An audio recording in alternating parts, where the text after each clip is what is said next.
Qui a cru à ce que nous avons annoncé? Qui a reconnu le bras de l'Éternel? Il s'est élevé devant lui comme une faible plante, comme un rejeton qui sort d'une terre desséchée. Il n'avait ni beauté, ni éclat pour attirer nos regards, et son aspect n'avait rien pour nous plaire. Méprisé et abandonné des hommes, homme de douleur et habitué à la souffrance, semblable à celui dont on détourne le visage. Nous l'avons dédaigné, nous n'avons fait de lui aucun cas. Cependant, il a porté nos souffrances, il s'est chargé de nos douleurs, et nous l'avons considéré comme puni, frappé de Dieu et humilié. Mais il était blessé pour nos péchés, brisé pour nos iniquités. Le châtiment qui nous donne la paix est tombé sur lui.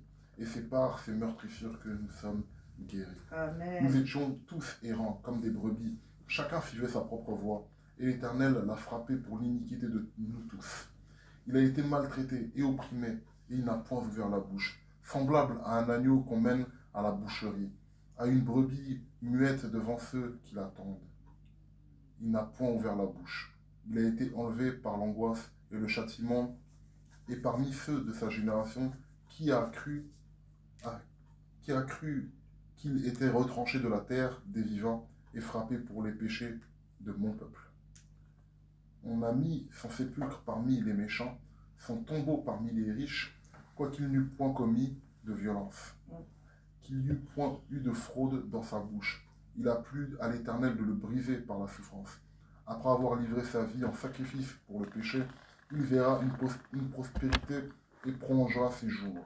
L'œuvre de l'Éternel prospérera entre ses mains. Délivré des tourments de son âme, il rassasiera ses regards.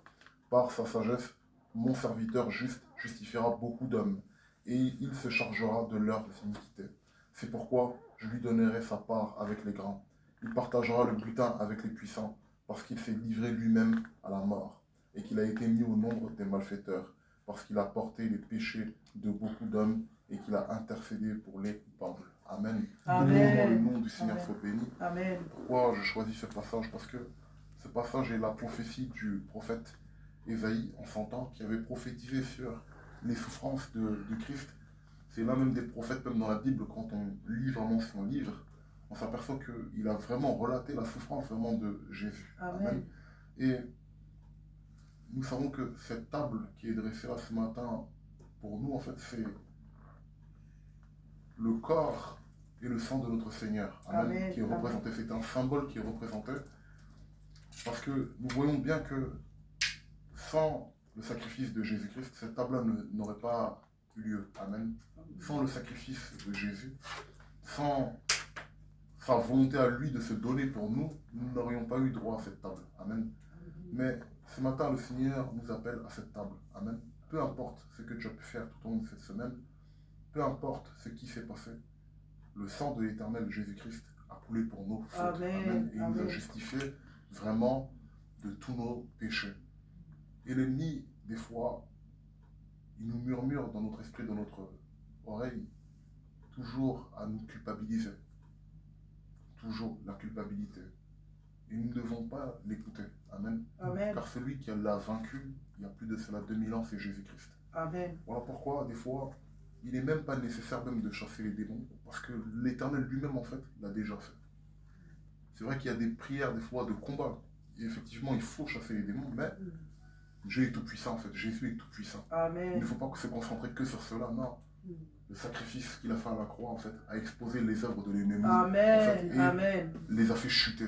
Et au jour d'aujourd'hui, nous avons la puissance de l'Éternel pour nous conduire à faire de grandes choses. Amen. Donc nous ne devons pas nous culpabiliser, nous ne devons pas nous soucier de nos fautes. C'est vrai que nous serons encore amenés à faire des erreurs, mais c'est dans les erreurs aussi que l'Éternel aussi nous apprend. Amen. Amen. On dit que oui, c'est bien la victoire, mais aussi dans l'échec aussi, Dieu aussi te révèle des choses aussi et t'apprend aussi à être meilleur que demain, qu'aujourd'hui. Amen. Amen. Car aujourd'hui ne ressemble pas à demain. Et demain ne ressemblera pas à l'année prochaine. Amen. Amen. Car chaque jour que Dieu fait, tu dois évoluer dans la présence du Seigneur. Amen. Amen. Donc c'est pour cela, sans plus attendre, nous allons vraiment passer à cette table. Amen. Qui est vraiment la victoire vraiment de notre Seigneur Jésus-Christ. Et notre victoire aussi, car nous sommes ce matin dans la victoire de ce grand Dieu qui nous a fait cette grâce-là d'être parmi ses enfants ce matin. Amen.